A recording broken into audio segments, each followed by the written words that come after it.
Matapos ang laban ng Sakamoto versus Kanaguri na nagtapos sa pag-interrupt ni Akira, ay ngayon na i-review na natin ang chapter 105 and 106 ng Sakamoto Days ay sa wakas, malalaman na natin ang mga sumunod na nangyari matapos ang pagsama ni Akira kay Kanaguri para sa isang misyon na paslangin si X, na kung saan ay sa episode na ito ay mawitness nyo rin ang preparasyon na gagawin nitong ating mga bida para i-infiltrate ang kuta ni Uzuki, which will result sa isang hindi pagkakaunawaan at engkwentro. Kaya na may this is Mr. Hermiken at huwag na natin patagalin pa. Let's go!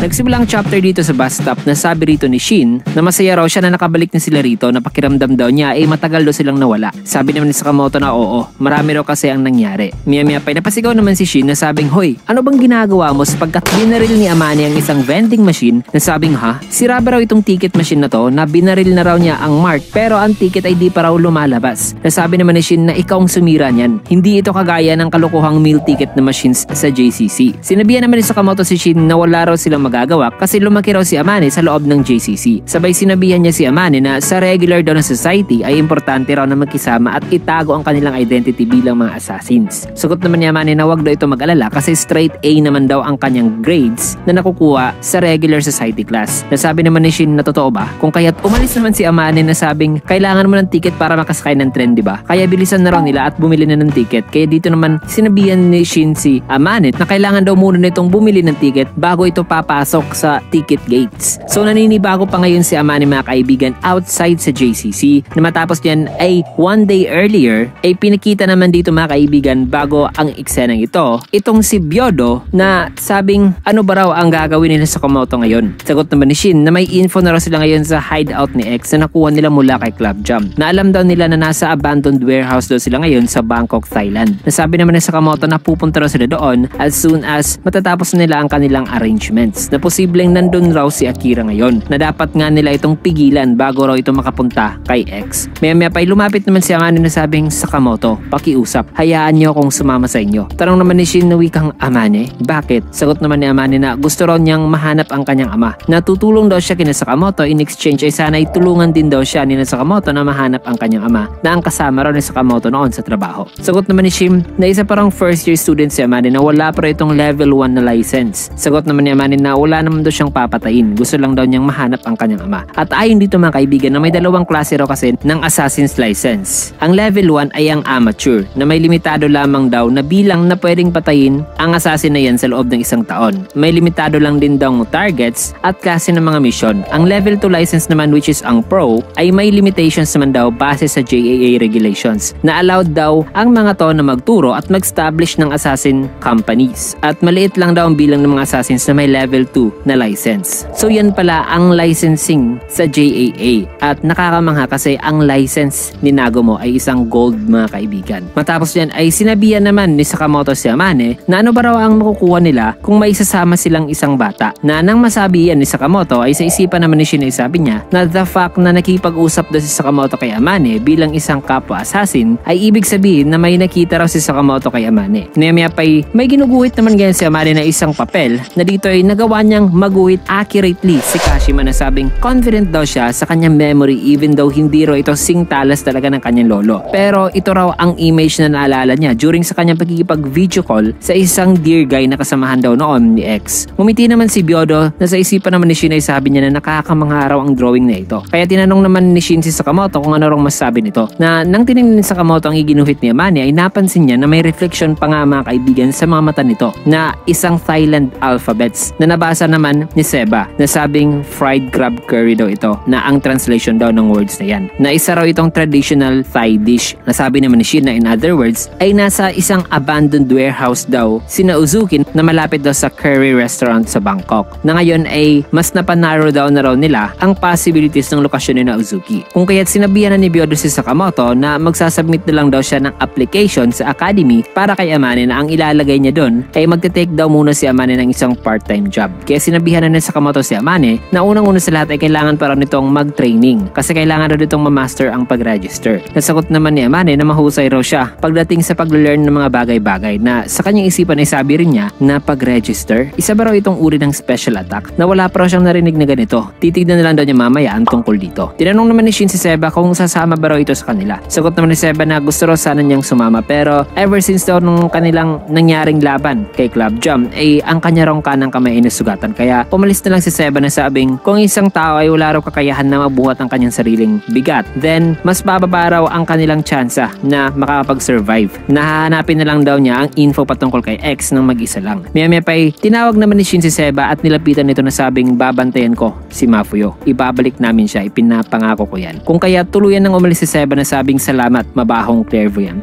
Na kung masisira raw ang weapon ni Shin ay malaya raw itong makakapunta sa kanya. Matapos niya ibalik dito sa present, may kita naman ng tatlo na naglalakad na sabi pa ni Shin na iniwan lang daw nila kina Lu at Hisuke ang store na sana ay ayos lang daw ang lahat. Tarong naman niya manin na Lu at Hisuke, di ko pa narinig ang tungkol sa kanila. Sagot naman ni Shin na oo, ipapa-introduce namin siya sa'yo. Basically, mga wala raw silang silbing assassins. Maya-maya pa'y na nakarating na sila sa Sakamoto store ay nagulat naman sila sa isang malaking pila mga kaibigan na sabi naman ni Amane na so yan palang Sakamotos. Napakasikat daw pala nito. Nasabi naman ni Shin na bakit napakaraming tao rito. Nasabi naman ni Sakamoto na may nag-iisa lang daw explanation sa kung bakit marami raw ang tao dito. Na baka nahirapan daw sila sa store nung nawala sila at naging desperado raw si Aoi na sumubok ng isang out of business na sale. Maya-maya pa sa kanilang pagpasok ay may kita naman ang pila sa loob. Nasabi dito ni Luna, welcome back boss at Shin. Nagsimula na raw sila ritong mag-stock kasi ng inumin at mga snacks. At dahil dyan ay dumarami raw ang mga bumibili at mostly mga lalaki. Nagsimula na rin daw silang magbenta ng mga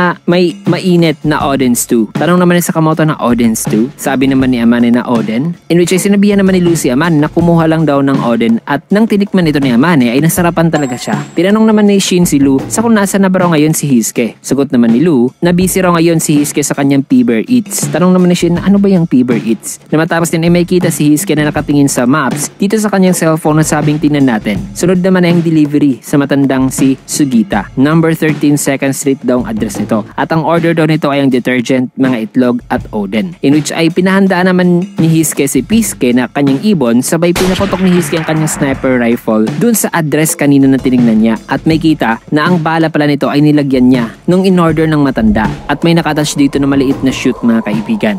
Na napaka-accurate pa talaga ang pagka-deliver ni Hisuke sa matanda na sabing napaka-perfect daw talaga ng aim ni Hisuke. Sabay binigay na ng matanda ang bayad kay Pisuke. So isang delivery service mga kaibigan ang ginagawa ngayon ni Hisuke gamit lamang ang kanyang sniper rifle at sa tulong ng kanyang ibon na si Pisuke. Maya-maya pa binati naman ni Hisuke si Sakamoto na sabing nag-enjoy ba kayo sa JCC? Na hindi na raw siya makapaghintay na malaman ang istorya ni Sakamoto doon sa JCC. Pero sa ngayon ay busy pa raw siya sa kanyang ginagawa na ang next order ay 2 kilometers away daw sa Nikita Town. Sabi naman ni Shin na mukhang busy ka, ang galing. Nasa isipan naman ni Sakamoto at Shin ay sabi niya na hindi na bro sila kailangan dito. Maya-maya pa ay nakita naman ni Amane ang ibon at ang target mark sa mukha ni Hisuke kaya napasabi siya na ikaw talaga yon, ang legendary sniper na si Dragoon na pinag-uusapan daw nila ito sa JCC. Na ano bro ang ginagawa nito rito? Na sabi naman ni Shin na napakabobong legend naman yan. Maya-maya pa ay may nagpoke naman sa pisngi ni Sakamoto na sa kanyang paglingon ay winelcome na siya ni Aoi at ng kanyang anak na si Hana. At nakita ni Amane si Sakamoto mga kaibigan at nang nakita ni Amane si Sakamoto at ang asawa nito ay nalilito siya rito mga kaibigan na sabing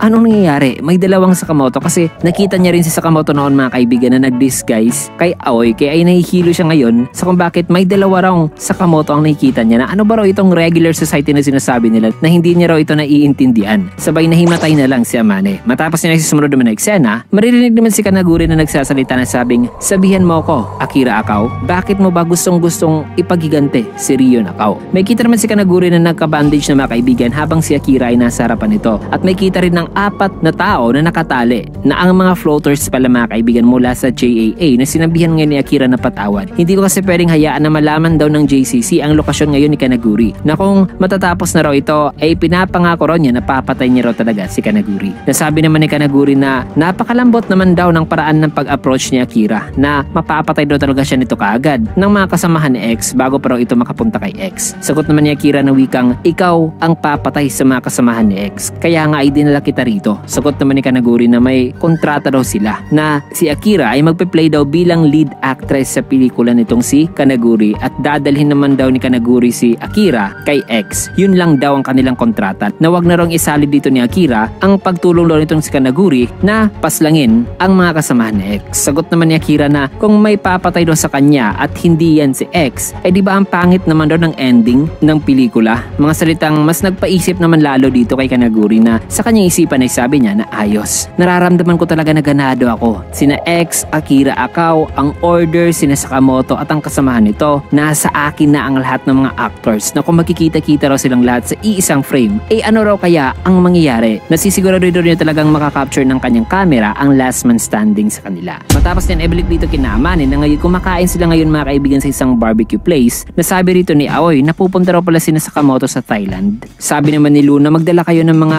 mangga sa pagbalik nyo. Sabi naman dito ni Shin kay Aoy na oo, malapit na raw kasi nilang mahanap ang kuta ng kanilang kalaban. Sagot naman ni Aoy na mag-ingat daw sila na hindi ma-heat stroke. Tuwang-tuwa naman dito si Hisuke nang sinabi niya kay Amane na major in assassination department din daw siya noon sa JCC. Na kinagagalak daw niyang makilala itong si Amane. Nasabi naman ni Amane na hindi raw siya makapaniwala na nakausap na raw niya ngayon ang legendary Dragoon. Tanong naman ni Lu, nasasama rin ba raw si Hisuke sa Thailand? Sagot naman nito na oo. Nasabi naman ni Shin na pupunta raw kasi sila sa kuta mismo ng kalaban. Kaya kailangan daw nilang magdagdag ngayon ng kasama sa kanilang team. Nasabi naman ni Lu na kahit na ano parang gawin Hisuke ay dapat na di raw nito makalimutan ng passport nito. Tanong naman ni Aoy na paano naman daw ang pagkikipag-communicate nila sa mga tao doon na may marunong ba raw sa kanilang magsalita ng Ingles. Nasagot naman ni Sakamoto na ayos lang daw sa kanya ang basic conversation. Sabi naman ni Shin na nababasa naman daw niya ang emosyon ng mga tao, in which ay sabi naman ni Hisuke na babasahin lang daw niya ang body language nila. Nasabi naman dito ni Amane mga kaibigan na pag-aaralan lang daw niya ang lingwaheng Ingles pati na ang Thai kapag nasa eroplano na raw sila. Kaya napasabi nilang dito si Luna na nasa ibang level na raw itong batang to. Nagsalita naman si Amane na sabing nagwa-wonder daw talaga siya na bakit ba raw gusto nila Sakamoto na puntahan si X. Di naman kagad sumagot itong si Sakamoto kaya paliwanag naman ni Shin na nung una raw kasi ay dahil daw yan sa bounty na nakapatong sa ulo ni Mr. Sakamoto. Nagusto rin nila itong walain pero nung trinace daw nila sa kung sino talaga ang naglagay ng bounty ay dun daw sila na lead kay X. Nasagot naman ni Amane na si X ba raw talaga ang naglagay sa bounty nito? Na diba napaka-weird daw niyan? Tanong naman ni Shin na weird. Sagot naman ni Amane na oo, kasi bakit ba raw lalagyan pa ni X ng bounty ang ulo ni Sakamoto? Na diba wala naman daw contact na nangyari kay Uzuki at Sakamoto noon nung estudyante sila. Na kung si Sakamoto ay may kakayahang humadlang sa plano ni Uzuki, eh diba mas convenient kina Uzuki na pabayaan na lang si Sakamoto sa life nito at hindi na magbabother pa sa paglagay ng bounty sa ulo nito. Kung kaya't napasagot naman si Shin na sabing tama raw itong si Amane. Sabi naman ni Luna yan din daw ang kanyang ipinagtataka noon pero di niya lang daw ito itinanong sa kanila. In which ay ayon naman kay Amane na sa tingin niya ay may isang possible explanation daw sa lahat ng yan na maaaring may kinalaman daw ito sa split personality ni X na na-mention daw ng kanyang lolo noon. Na maaaring ang isang personality raw ni X ay may personal daw na galit kay Sakamoto. Di naman nakapagsalita si Sakamoto at Shin nang nasabihan ni Amane in which ay dito na naalala ni Shin ang sinabi ni Uzuki noon kay Sakamoto na sabi nito na bakit di ba raw gusto ni Sakamoto na patayin siya muli nito. Naalala rin ni Shin ang sinabi ni Nagumo kay Sakamoto noon na sabi nitong si Nagumo na sinasabi pa raw ni Sakamoto na sumablay daw ito sa pagpatay kay Uzuki noon. Kaya sabi dito sa isipan ni Shin na may mga bagay pa raw siyang hindi na itanong kay Mr. Sakamoto pero hindi na raw yan nagmamatter pa. Sabay sinabihan niya sina Sakamoto na mamomroblema rin daw talaga sila lagi kung di raw nila mareresolba ang kanilang problema kay Slur. Na di raw nila alam kung mapagkakatiwalaan ba raw talaga nila ang JAA kaya kailangan daw nilang lutasin ito nang sila lang. Nasabi naman ni Hisuke na oy, hinahan mo ang boses mo Shin. Lasing ka na ba? Sabi naman ni Shin na di ba Mr. Sakamoto? Sagot naman ni Sakamoto na ha?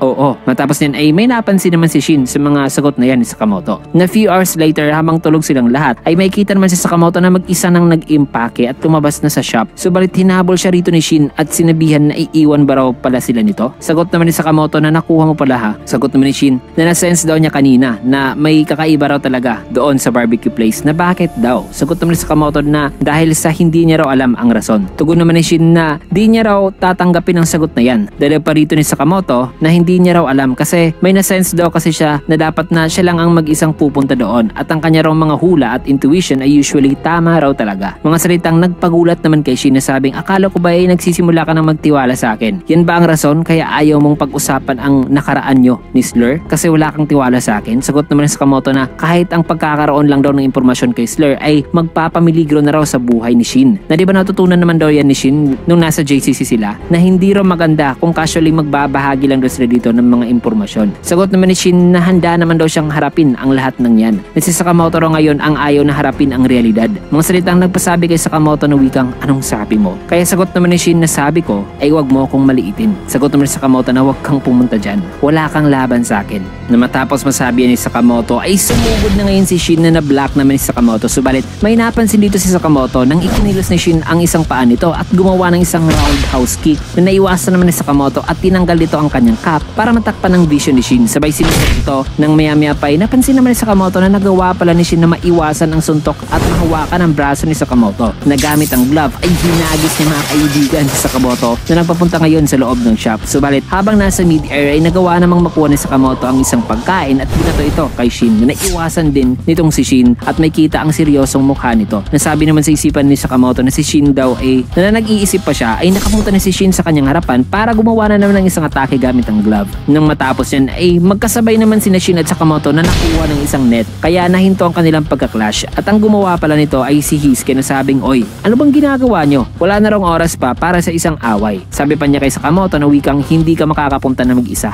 Akala ko ba magkaibigan tayo? Sagot naman ni Sakamoto na ang kanya rong hula ay lagi raw kasing totoo. Na nagsasalita pa si Sakamoto ay bumaba naman si Aoi na sabing mali ka Hisuke. Sabi naman dito ni Sakamoto na Aoi. Sagot naman ni Aoi na narinig niya raw ang lahat mula sa itaas. Na hindi raw aware si Sakamoto sa sarili nitong nararamdaman. Nataka naman si Sakamoto sa pinagsasabi ngayon ni Aoi. Nasabi pa ni Aoi na alam daw niya ang nararamdaman ngayon ni Sakamoto. Na natatakot daw ito na mawala si Shin at ang iba pa. Kasi pinapahalagan raw talaga ni Sakamoto ang mga taong to. Mga salitang nagpagulat naman sa kanila. At naalala rito ni Sakamoto sina Akira at Satoda. Kaya sabi niya na natatakot, siguro tama ka. Nasabi naman ni Shin na ha. Dada pa rito ni Aoi na pero hindi naman daw pwede na basta-basta na lang daw na aalis si Sakamoto nang hindi nagkipag-usap sa kanila. Na dapat ay isipin din rin ni Sakamoto kung ano raw ang mararamdaman ng mga iniwan nito. Mga salitang nagpa-amaze naman kina Hisuke. Sabay umalis na sila. Nasabi naman ni Aoi na mag-usap kayo hanggang sa masatisfied kayo. Sa ngayon ay kukunin ko muna ang mga passports nyo. Also, dapat ay linisin daw ni Sakamoto itong kalat bago pa raw ang morning. Kung kaya't nilinis na ni Sakamoto at Shin ang store. Na habang nagpapahinga sila rito ay sabi naman ni Sakamoto kay Shin na lumakas na raw ito. Sagot naman ni Shin na hindi at humingi siya rito ng tawad kay Sakamoto na sa isipan naman ni Shin na napaka-awkward naman doon ito. Kaya tinanong niya si Sakamoto kung galit ba raw ito sa kanya. Sagot naman ni Sakamoto na may bagay raw siyang gustong ibahagi at pag-usapan dito kay Shin. Na pwede ba raw makinig itong si Shin? Kasi tungkol daw ito sa kanya nakaraan at kay Uzuki. Mga salitang nagpakuha naman sa atensyon ni Shin. So ibubunyag na ni Sakamoto ang kanyang past at past ni Uzuki na isang revelasyon na magpapareveal sa tunay na nangyari noon sa kung bakit naging ganito si Uzuki. Na kung sanay may kita natin sa past na ito mga kaibigan, ang assassin trio ni Sakamoto, Nagumo at Trio Nakao. Kasi sa susunod ay past arc na ni Sakamoto ang ating matutungayan na isang napakagandang arc na punong-puno ng aksyon at emosyonal na eksena. Isang arc na tsak na ma-e-enjoy nyo. Kasi dito muna natin tatapusin ang video sa last panel na ito. Kaya naman kung nagustuhan nyo yung video, kinakit a like, comment, follow, subscribe na rin for more videos like this. Maraming salamat and see you guys again on my next video.